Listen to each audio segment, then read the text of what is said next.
जिनको कर्म लिखी तिस हृदय समाणी राम।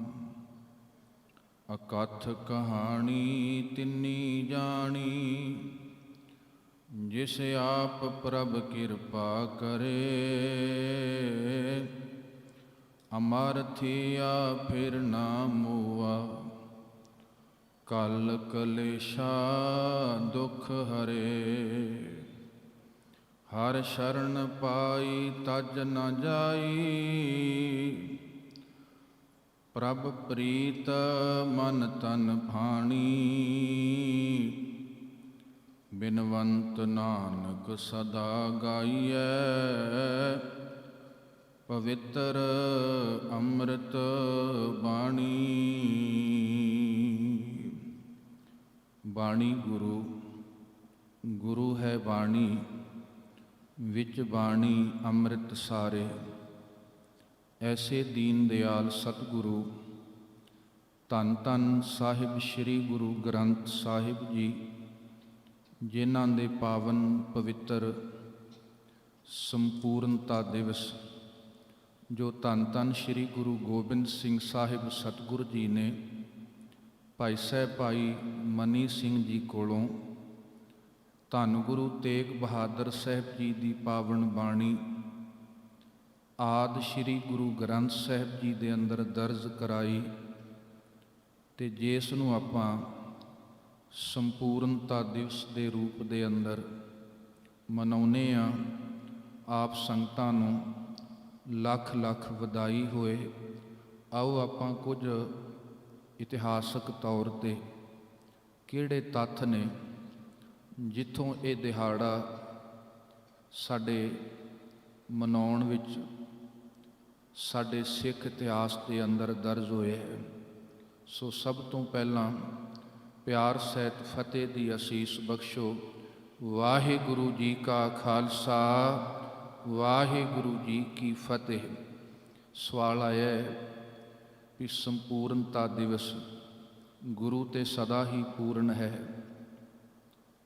तो सच जाणियो जे आपां संपूर्णता दिवस मना रहे हैं, ये बाणी की संपूर्णता दिवस नहीं मना रहे। जिवें आपां प्रकाश पुरब मनाउणा है, बाणी का प्रकाश ते बाबा फरीद जी ने बाणी उचारण की। धन गुरु ग्रंथ साहिब विच भगत जयदेव जी बैठे ने 1170 ईस्वी नूं होए ने। बाबा फरीद जी बैठे ने 1176 ईस्वी नूं होए ने। सो प्रकाश ते शब्द उदों ही हो गया सी जदों बाबा फरीद जी ने बाणी उचारी, भगत जयदेव जी ने बाणी उचारी।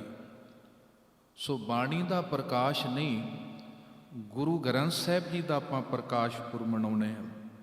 जदों पहली बार गुरु ग्रंथ साहिब सारी बाणी इक्को थां ते इकत्तर होई ते 1604 नूं गुरु अर्जुन देव साहब जी ने प्रकाश करवाया। आपां उस दिहाड़े नूं प्रकाश पुरब आखदे हां। इसे तरह धन धन श्री गुरु गोबिंद सिंह साहिब सतगुरु पिता ने जो 1706 नूं धन गुरु ग्रंथ साहिब की संपूर्णता हुई। गुरु दी नहीं, बाणी सदा ही संपूर्ण है, रही है, अगे भी रहेगी। सतगुरु जुग जुग धरे अवतारी। ये दिहाड़ा है ना जिहड़ा, ये इतिहासक पक्ष का दिहाड़ा। मैं बेनती करा सिद्धांतक पक्ष का नहीं है। जदों आपां शब्द ते सिद्धांत की गल करांगे, गुरु की होंद की गल करांगे, वो असीं नहीं पकड़ सकते उसनूं। गुरु परमात्मा दो थावां ते आपां गुरु परमात्मा का जिक्र नहीं कर सकते समय ते स्थान विच। ना गुरु समय स्थान चाहुंदा है, ना वाहिगुरु समय स्थान चाहुंदा है। ये इतिहासक तौर पर आपां वो हवाले जिहड़े साडे सामने ने, जदों धन गुरु ग्रंथ साहिब सच्चे पातशाह जी की बाणी अंदर गुरु तेग बहादुर साहिब दे अमृत बोल जो 16 रागां दे अंदर 59 शब्द 57 सलोक ते उन्हां दी मौजूदगी होई। इस नूं आपां संपूर्ण दिवस रूप अंदर मनाउने। मैं थोड़ियां जिहियां बेनतियां करा। ਆਰੰਭਤਾ ਤੇ ਧੰਨ ਗੁਰੂ ਨਾਨਕ ਸਾਹਿਬ ਸੱਚੇ ਪਾਤਸ਼ਾਹ ਜਿੱਥੇ ਜਿੱਥੇ ਗਏ, ਇੱਕ ਤੇ ਗੁਰੂ ਨਾਨਕ ਸਾਹਿਬ ਕੋਲ ਬਾਣੀ ਦੀ ਪੋਥੀ ਸੀ। ਭਾਈ ਗੁਰਦਾਸ ਜੀ ਨੇ ਹਵਾਲਾ ਭਰਿਆ, ਆਸਾ ਹੱਥ ਕਿਤਾਬ ਕੱਛ ਕੁੱਜਾ ਵਾਂਗ ਮੁਸੱਲਾ ਧਾਰੀ। 19 ਰਾਗਾਂ 'ਚ ਬਾਣੀ ਗੁਰੂ ਨਾਨਕ ਸਾਹਿਬ ਨੇ ਉਚਾਰਨ ਕੀਤੀ ਹੈ। ਇਸ ਤੋਂ ਇਲਾਵਾ ਧੰਨ ਗੁਰੂ ਨਾਨਕ ਸਾਹਿਬ ਨੇ ਭਗਤ ਸਾਹਿਬਾਨਾਂ ਦੀ ਬਾਣੀ ਇਕੱਤਰ ਕੀਤੀ। ਜਿੱਥੇ ਕਿੱਥੇ ਗਏ, ਗੁਰੂ ਨਾਨਕ ਸਤਿਗੁਰੂ ਉਦਾਸੀਆਂ ਤੇ ਗਏ, ਪਿਤਾ ਵਾਸਤੇ ਕੁਝ ਨਹੀਂ ਲੈ ਕੇ ਆਏ, ਭੈਣ ਬੇਬੇ ਨਾਨਕੀ ਵਾਸਤੇ ਕੁਝ ਨਹੀਂ ਲੈ ਕੇ ਆਏ, ਜੀਜਾ ਜੈ ਰਾਮ ਵਾਸਤੇ ਕੁਝ ਨਹੀਂ ਲੈ ਕੇ ਆਏ, ਮਾਂ ਤ੍ਰਿਪਤਾ ਵਾਸਤੇ ਕੁਝ ਨਹੀਂ ਲੈ ਕੇ ਆਏ, ਪਰਿਵਾਰ ਵਾਸਤੇ ਕੁਝ ਨਹੀਂ ਲਿਆਏ। ਜਦੋਂ ਲਿਆਏ ਨੇ ਸਤਿਗੁਰੂ ਭਗਤਾਂ ਦੀ ਬਾਣੀ ਸਮੁੱਚੀ ਮਾਨਵਤਾ ਵਾਸਤੇ ਲੈ ਕੇ ਆਏ ਨੇ। ਗੁਰੂ ਕੋਲ ਸਤਿਗੁਰੂ ਕੋਲ ਦਾਤ ਅੰਮ੍ਰਿਤ ਬਾਣੀ ਨੇ। ਜਿੱਥੇ ਕਿੱਥੇ ਗੁਰੂ ਨਾਨਕ ਸਾਹਿਬ ਗਏ, ਅੰਮ੍ਰਿਤ ਬਾਣੀ ਜੋ ਭਗਤ ਸਾਹਿਬਾਨਾਂ ਦੀ, ਉਸ ਨੂੰ ਸਾਹਿਬ ਨੇ ਇਕੱਤਰ ਕੀਤਾ ਹੈ। ਤੋ ਭਗਤ ਸਾਹਿਬਾਨਾਂ ਦੀ ਬਾਣੀ ਅਤੇ ਧੰਨ ਗੁਰੂ ਨਾਨਕ ਸਾਹਿਬ ਦੇ 19 ਰਾਗਾਂ 'ਚ ਜੋ ਬਾਣੀ ਹੈ, ਜਦੋਂ 1539 ਨੂੰ ਗੁਰੂ ਨਾਨਕ ਸਾਹਿਬ ਜੋਤੀ ਜੋਤ ਸਮਾਏ ਤੇ ਜਨਮ ਸਾਖੀ ਦੇ ਬੋਲ ਨੇ, ਤਿਤ ਮਹਿਲ ਜੋ ਸ਼ਬਦ ਹੋਆ ਸੋ ਪੋਥੀ ਗੁਰ ਅੰਗਦ ਜੋਗ ਮਿਲੀ। ਧੰਨ ਗੁਰੂ ਨਾਨਕ ਸਾਹਿਬ ਨੇ ਭਾਈ ਲਹਿਣੇ ਨੂੰ ਗੁਰੂ ਅੰਗਦ ਬਣਾਇਆ ਤੇ ਉਹਨਾਂ ਨੂੰ ਬਾਣੀ ਦੀ ਪੋਥੀ ਬਖਸ਼ਿਸ਼ ਕੀਤੀ। ਜਿਹੜਾ ਖਜ਼ਾਨਾ ਸੀ ਬਾਣੀ ਦਾ, ਉਹ ਧੰਨ ਗੁਰੂ ਅੰਗਦ ਦੇਵ ਸਾਹਿਬ ਕੋਲ ਆਇਆ। ਇਸੇ ਤਰ੍ਹਾਂ ਗੁਰੂ ਅੰਗਦ ਦੇਵ ਸਾਹਿਬ ਨੇ 63 ਸ਼ਲੋਕ ਉਚਾਰਨ ਕੀਤੇ ਨੇ। ਆਪ ਜੀ ਨੂੰ ਗਿਆਤ ਹੋਏਗਾ, ਸ਼ਲੋਕ ਰਾਗ ਦੀ ਬੰਦਸ਼ ਵਿੱਚ ਨਹੀਂ ਹੁੰਦੇ। ਸ਼ਲੋਕਾਂ ਨੂੰ ਰਾਗ ਦੀ ਬੰਦਸ਼ ਦੀ ਲੋੜ ਨਹੀਂ, ਤਾਂ ਕਰਕੇ ਸ਼ਲੋਕ ਵਾਰਾਂ ਤੇ ਵਧੇਕ ਆਪਾਂ ਦਰਸ਼ਨ ਕਰਦੇ ਹਾਂ ਰਾਗ ਰਹਿਤ ਬਾਣੀ ਵਿੱਚੋਂ। ਤਾਂ ਗੁਰੂ ਅੰਗਦ ਦੇਵ ਸਾਹਿਬ ਦੇ 63 ਸ਼ਲੋਕ ਨੇ। ਗੁਰੂ ਅੰਗਦ ਦੇਵ ਸਾਹਿਬ ਜਦੋਂ 1552 ਨੂੰ ਜੋਤੀ ਜੋਤ ਸਮਾਏ ਨੇ, 19 ਰਾਗਾਂ 'ਚ ਬਾਣੀ ਗੁਰੂ ਨਾਨਕ ਸਾਹਿਬ ਦੀ, ਭਗਤ ਸਾਹਿਬਾਨਾਂ ਦੀ ਬਾਣੀ, 63 ਸ਼ਲੋਕ ਗੁਰੂ ਅੰਗਦ ਦੇਵ ਸਾਹਿਬ ਦੇ।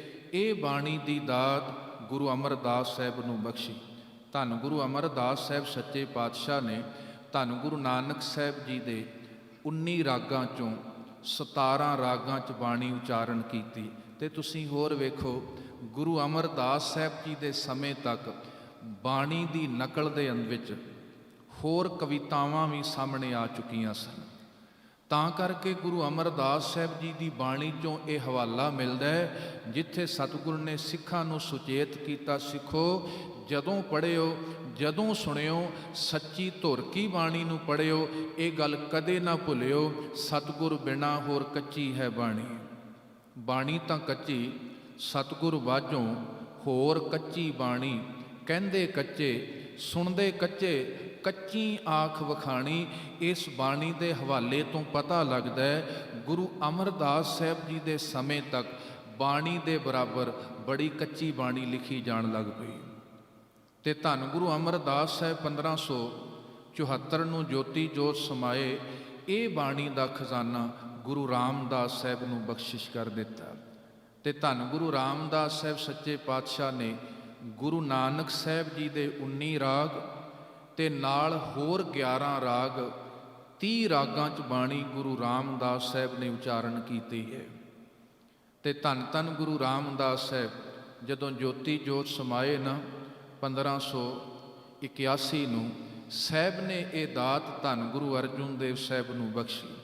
ਹੁਣ ਗੁਰੂ ਅਰਜੁਨ ਦੇਵ ਸਾਹਿਬ ਜੀ ਦੇ ਸਮੇਂ ਤੱਕ ਬਹੁਤ ਐਸੀ ਕਵਿਤਾ ਉਚਾਰਨ ਕੀਤੀ ਜਾ ਚੁੱਕੀ ਸੀ ਜਿਹਦੇ ਥੱਲੇ ਨਾਨਕ ਸ਼ਬਦ ਲਿਖਿਆ ਮਿਲਦਾ ਸੀ।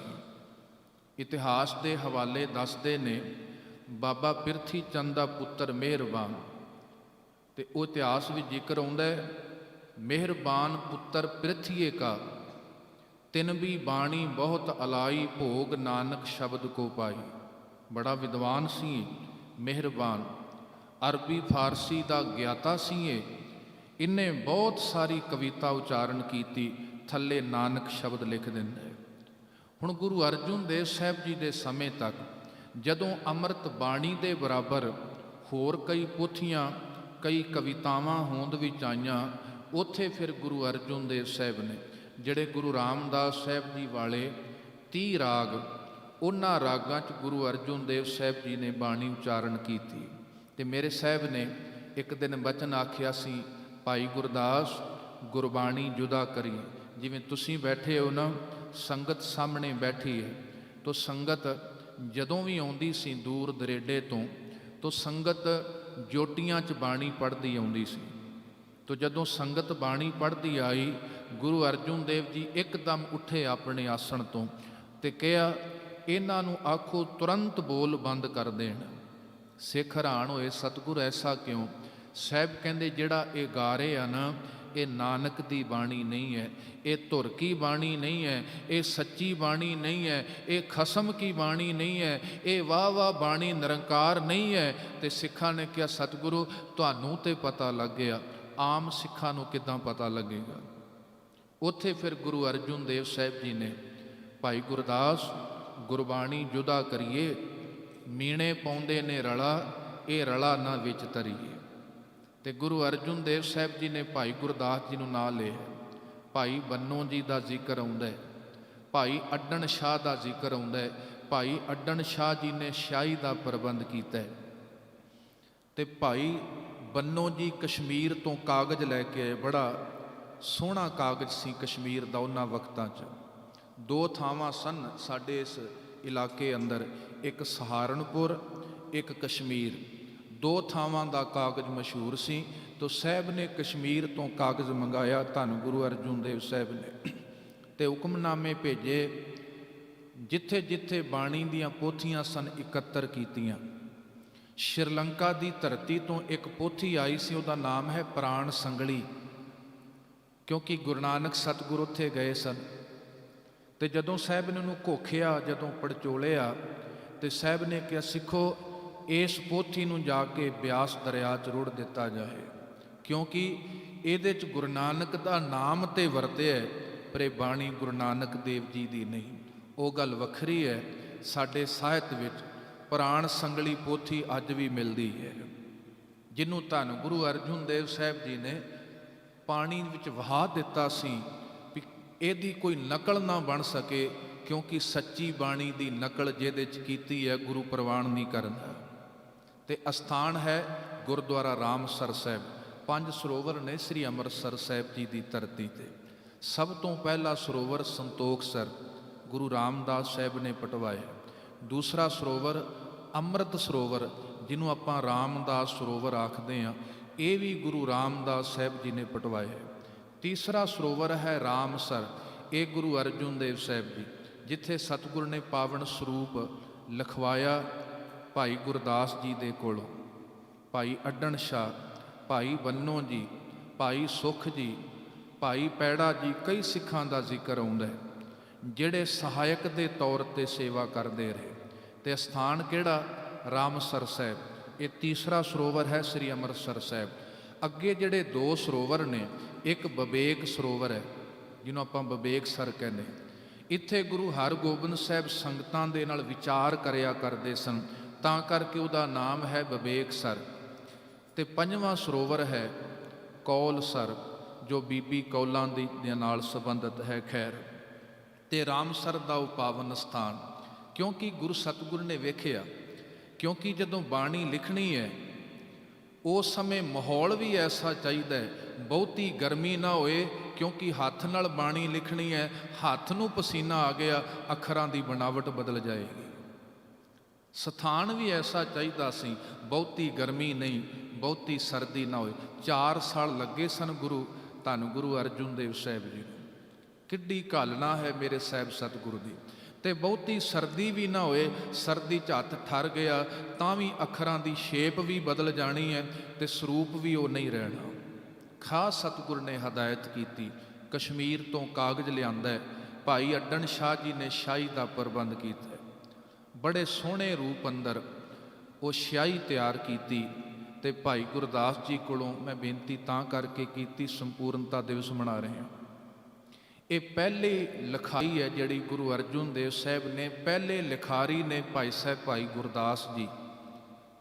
ਜਿਸ ਸਰੂਪ ਨੂੰ ਪਹਿਲੋਂ ਲਿਖਾਇਆ ਗੁਰੂ ਅਰਜਨ ਦੇਵ ਸਾਹਿਬ ਜੀ ਨੇ, ਉਹਦੇ 'ਚ 5 ਗੁਰੂ ਸਾਹਿਬਾਨਾਂ ਦੀ ਬਾਣੀ, ਗੁਰੂ ਨਾਨਕ ਸਾਹਿਬ ਤੋਂ ਲੈ ਕੇ ਧੰਨ ਗੁਰੂ ਅਰਜਨ ਦੇਵ ਸਾਹਿਬ, ਭਾਵੇਂ ਗੁਰੂ ਅਰਜਨ ਦੇਵ ਸਾਹਿਬ ਜੀ ਨੂੰ ਪਤਾ ਹੈ ਅੱਗੇ ਵੀ ਬਾਣੀ ਉਚਾਰੀ ਜਾਣੀ ਹੈ, ਪਰ ਕਿਉਂਕਿ ਲੋੜ ਸੀ ਉਦੋਂ, ਕਿਉਂਕਿ ਸਾਰੀ ਬਾਣੀ ਇਕੱਤਰ ਨਾ ਕੀਤੀ ਜਾਂਦੀ, ਬਾਣੀ ਦੀ ਨਕਲ ਵਿੱਚ ਕਈ ਪੋਥੀਆਂ ਯਾਦ ਹੋ ਚੁੱਕੀਆਂ ਸੀ।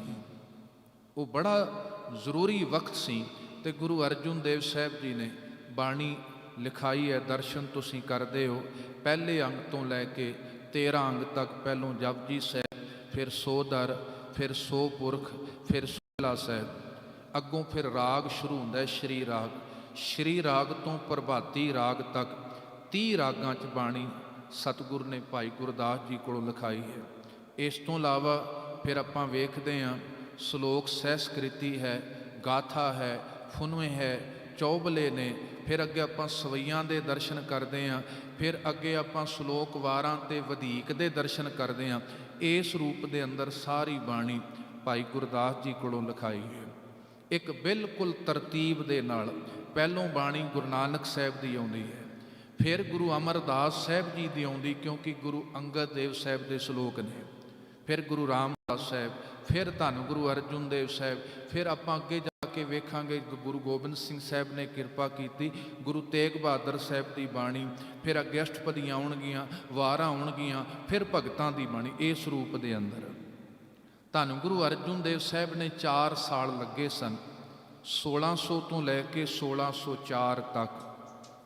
ਧੰਨ ਗੁਰੂ ਅਰਜਨ ਦੇਵ ਸਾਹਿਬ ਨੇ ਪਾਵਨ ਬਾਣੀ ਸਾਰੀ ਇੱਕ ਥਾਂ ਤੇ ਇਕੱਤਰ ਕੀਤੀ ਤੇ ਸ੍ਰੀ ਦਰਬਾਰ ਸਾਹਿਬ ਜੋ 1588 ਨੂੰ, ਜਿਹਦਾ ਨੀਂਹ ਪੱਥਰ ਗੁਰੂ ਅਰਜਨ ਦੇਵ ਸਾਹਿਬ ਜੀ ਨੇ ਸਾਈਂ ਮੀਆਂ ਮੀਰ ਕੋਲੋਂ ਰਖਵਾਇਆ ਸੀ, ਤੇ ਪਹਿਲਾ ਪ੍ਰਕਾਸ਼ ਗੁਰੂ ਗ੍ਰੰਥ ਸਾਹਿਬ ਜੀ ਦਾ ਕੀਤਾ।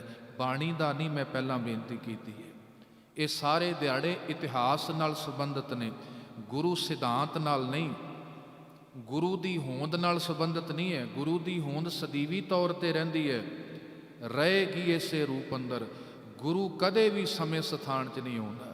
ਫਿਰ ਮੈਂ ਬੇਨਤੀ ਕਰਾਂ, ਧੰਨ ਗੁਰੂ ਅਰਜਨ ਦੇਵ ਸਾਹਿਬ ਸੱਚੇ ਪਾਤਸ਼ਾਹ ਜੀ ਨੇ ਪਾਵਨ ਸਰੂਪ ਆਦਿ ਸ਼੍ਰੀ ਗੁਰੂ ਗ੍ਰੰਥ ਸਾਹਿਬ, ਤੁਸੀਂ ਪੜ੍ਹਿਆ ਹੋਣਾ। ਗੁਰੂ ਗ੍ਰੰਥ ਸਾਹਿਬ ਜੀ ਦਾ ਨਾਮ ਕੀ ਹੈ? ਧੰਨ ਗੁਰੂ ਗ੍ਰੰਥ ਸਾਹਿਬ ਜੀ ਦਾ ਨਾਮ ਆਦਿ ਸ਼੍ਰੀ ਗੁਰੂ ਗ੍ਰੰਥ ਸਾਹਿਬ ਜੀ ਹੈ। ਜਦੋਂ ਸਭ ਤੋਂ ਪਹਿਲੋਂ ਗੁਰੂ ਗ੍ਰੰਥ ਸਾਹਿਬ ਜੀ ਆਪਾਂ ਦੀਦਾਰ ਕਰਦੇ ਹਾਂ, ਇਸ ਤੋਂ ਉਪਰੰਤ ਧੰਨ ਧੰਨ ਗੁਰੂ ਤੇਗ ਬਹਾਦਰ ਸਾਹਿਬ ਸੱਚੇ ਪਾਤਸ਼ਾਹ, ਗੁਰੂ ਹਰਗੋਬਿੰਦ ਸਾਹਿਬ, ਗੁਰੂ ਹਰਗੋਬਿੰਦ ਸਾਹਿਬ ਜੀ ਤੋਂ ਬਾਅਦ ਧੰਨ ਗੁਰੂ ਹਰ ਰਾਏ ਸਾਹਿਬ। ਗੁਰੂ ਹਰ ਰਾਏ ਸਾਹਿਬ ਸੱਚੇ ਪਾਤਸ਼ਾਹ ਨੇ ਦਾਤ ਗੁਰੂ ਹਰਕ੍ਰਿਸ਼ਨ ਸਾਹਿਬ ਨੂੰ ਬਖਸ਼ੀ। ਧੰਨ ਗੁਰੂ ਹਰਕ੍ਰਿਸ਼ਨ ਸਾਹਿਬ ਜੀ ਨੇ ਦਾਤ ਧੰਨ ਗੁਰੂ ਤੇਗ ਬਹਾਦਰ ਸਾਹਿਬ ਜੀ ਨੂੰ ਬਖਸ਼ਿਸ਼ ਕੀਤੀ। ਤੇ ਧੰਨ ਧੰਨ ਸ਼੍ਰੀ ਗੁਰੂ ਤੇਗ ਬਹਾਦਰ ਸਾਹਿਬ ਜੀ ਨੇ 16 ਰਾਗਾਂ 'ਚ ਬਾਣੀ ਉਚਾਰਨ ਕੀਤੀ। ਜਿਹੜੇ 30 ਰਾਗ ਗੁਰੂ ਗ੍ਰੰਥ ਸਾਹਿਬ 'ਚ ਗੁਰੂ ਰਾਮਦਾਸ ਸਾਹਿਬ, ਧੰਨ ਗੁਰੂ ਅਰਜਨ ਦੇਵ ਸਾਹਿਬ ਨੇ ਵਰਤੇ ਸੀ, ਉਹਨਾਂ ਰਾਗਾਂ 'ਚੋਂ 15 ਰਾਗ ਧੰਨ ਗੁਰੂ ਤੇਗ ਬਹਾਦਰ ਸਾਹਿਬ ਨੇ ਵਰਤੇ। ਇੱਕ ਰਾਗ ਜੈਜਾਵੰਤੀ, ਆਪ ਜੀ ਨੂੰ ਪਤਾ ਹੋਏਗਾ, ਗੁਰੂ ਗ੍ਰੰਥ ਸਾਹਿਬ ਦੇ ਵਿੱਚ ਜੈਜਾਵੰਤੀ ਇੱਕ ਐਸਾ ਰਾਗ ਹੈ ਜਿਹਦੇ ਵਿੱਚ ਇਕੱਲੇ ਧੰਨ ਗੁਰੂ ਤੇਗ ਬਹਾਦਰ ਸਾਹਿਬ ਜੀ ਦੀ ਬਾਣੀ ਮੌਜੂਦ ਹੈ। तो गुरु तेग बहादुर साहब जी ने श्लोक उच्चारण किए, 57 श्लोक जिन्हां दे आपां दर्शन करते हैं, तो 59 शब्द मेरे साहब सच्चे पातशाह जी ने 16 रागां विच उच्चारण किए। तो जदों धन गुरु गोबिंद सिंह साहब सच्चे पातशाह चमकौर साहब की धरती तो तुरे ने, तो तुरद्यां तुरद्यां जिथे सतगुरु ने जाके दम लिया, जिन्हों आपां दमदमा साहब आखते हैं, मेरे साहब सतगुरु ने कमर कस्सा खोलिया, जिथे दम लिया सच जाणिओ सानू कदे नहीं भुलना चाहिए।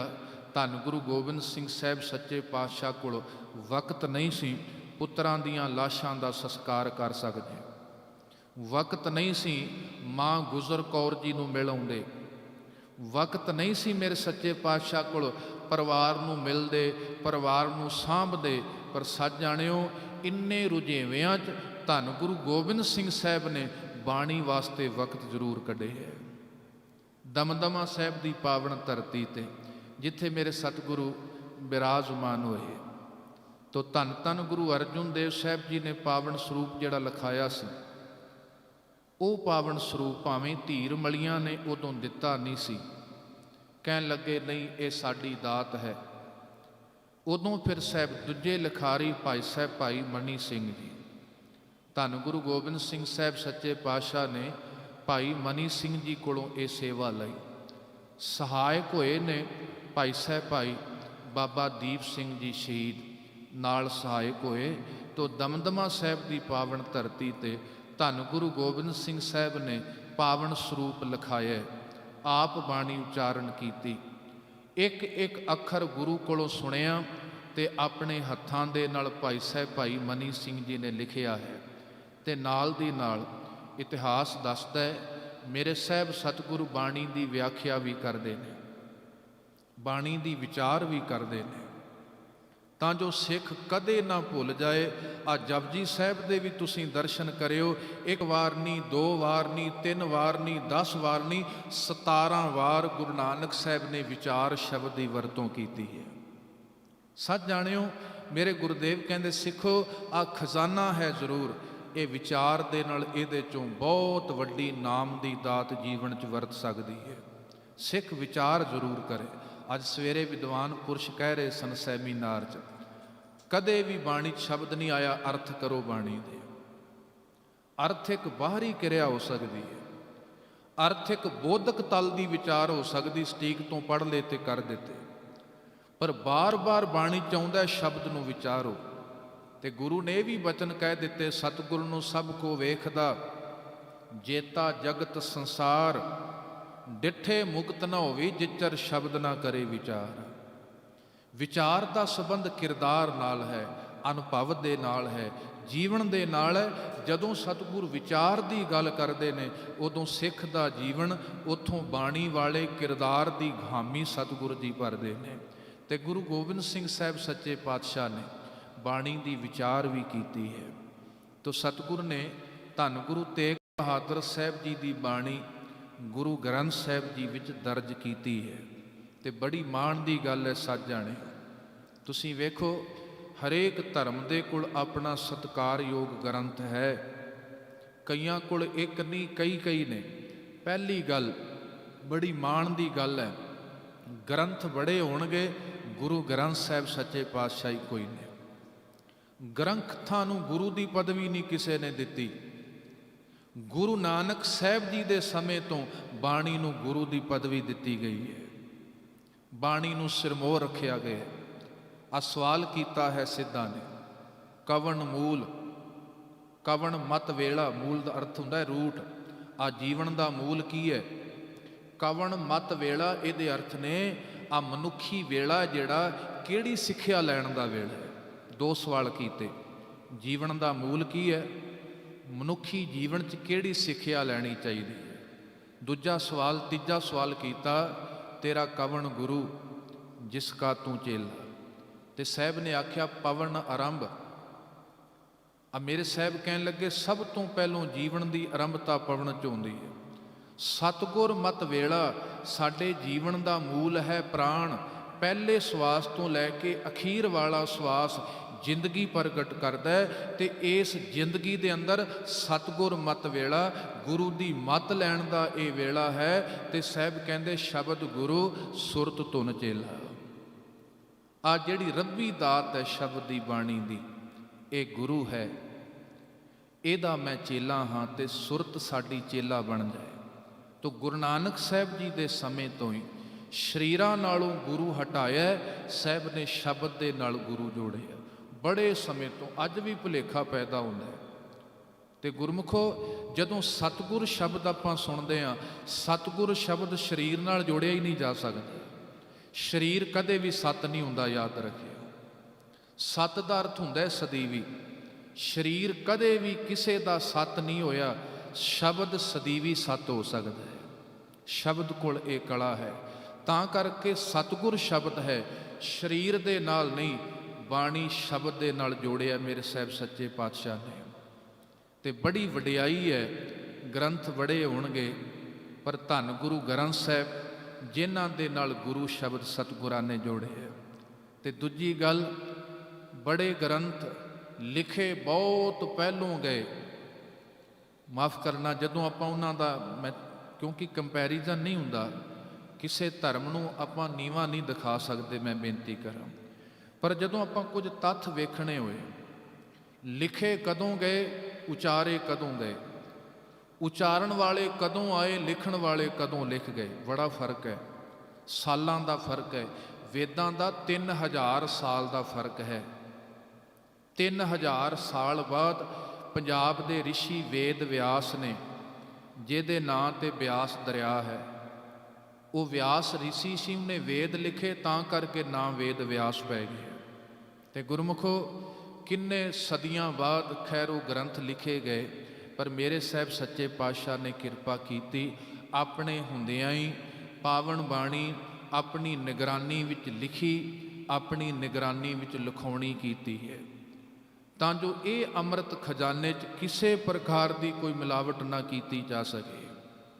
ਤੇ ਧੰਨ ਗੁਰੂ ਗੋਬਿੰਦ ਸਿੰਘ ਸਾਹਿਬ ਸੱਚੇ ਪਾਤਸ਼ਾਹ ਨੇ ਜਿਹੜੀ ਮੁੰਦਾਵਣੀ ਗੁਰੂ ਅਰਜਨ ਦੇਵ ਸਾਹਿਬ ਨੇ, ਮੁੰਦਾਵਣੀ ਦੇ ਅਰਥ ਹੁੰਦੇ ਨੇ ਮੁੰਦ ਦੇਣਾ, ਮੁੰਦਾਵਣੀ ਦੇ ਅਰਥ ਹੁੰਦੇ ਨੇ ਬੁਜ਼ਾਰਤ।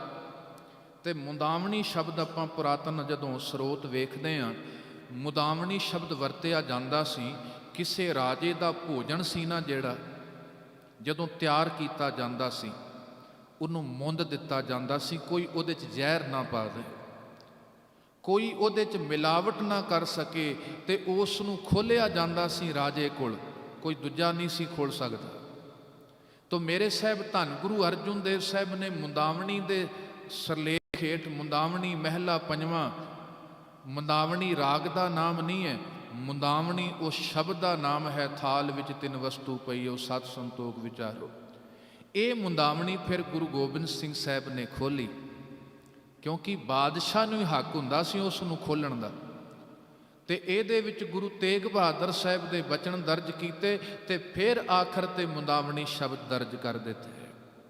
ਫਿਰ ਆਖਰ ਤੇ ਉਹ ਬੇਨਤੀ ਰੂਪ ਅੰਦਰ ਤੇਰਾ ਕੀਤਾ ਜਾਤੋ ਨਾਈ, ਉਹ ਮੇਰੇ ਸਾਹਿਬ ਸੱਚੇ ਪਾਤਸ਼ਾਹ ਧੰਨ ਗੁਰੂ ਗੋਬਿੰਦ ਸਿੰਘ ਸਾਹਿਬ ਜੀ ਨੇ ਫਿਰ ਦਰਜ ਕਰ ਦਿੱਤਾ, ਤੇ ਕਹਿ ਦਿੱਤਾ ਸਿੱਖੋ ਆਹ ਖਜ਼ਾਨਾ ਹੁਣ ਸਦੀਵੀ ਹੈ, ਇਹਦੇ 'ਚ ਕੋਈ ਹੁਣ ਵਾਧ ਘਾਟ ਅੱਗੇ ਤੋਂ ਨਹੀਂ ਹੋ ਸਕਦੀ।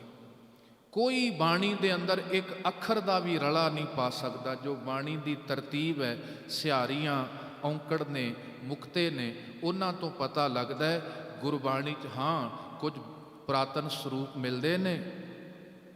ਕਈ ਲੇਖਕਾਂ ਨੇ ਨਾ ਮੀਰਾਂ ਬਾਈ ਦੇ ਸ਼ਬਦ ਦਰਜ ਕਰ ਦਿੱਤੇ, ਤੇ ਇਤਿਹਾਸ ਵਿੱਚ ਉਹਨਾਂ ਦਾ ਜ਼ਿਕਰ ਆਉਂਦਾ ਖਾਰੀਆਂ ਬੀੜਾਂ। ਜਦੋਂ ਗੁਰੂ ਅਰਜਨ ਦੇਵ ਸਾਹਿਬ ਜੀ ਨੇ ਸਰੂਪ ਤਿਆਰ ਕਰਾਇਆ ਸੀ, ਬਾਅਦ ਵਿੱਚ ਕੁਝ ਲਿਖਾਰੀਆਂ ਨੇ ਸਰੂਪਾਂ ਦਾ ਜਦੋਂ ਉਤਾਰਾ ਕੀਤਾ, ਉਹਦੇ 'ਚ ਆਪਣੇ ਵੱਲੋਂ ਵਾਧ ਘਾਟ ਸ਼ਬਦ ਦਰਜ ਕਰ ਦਿੱਤੇ।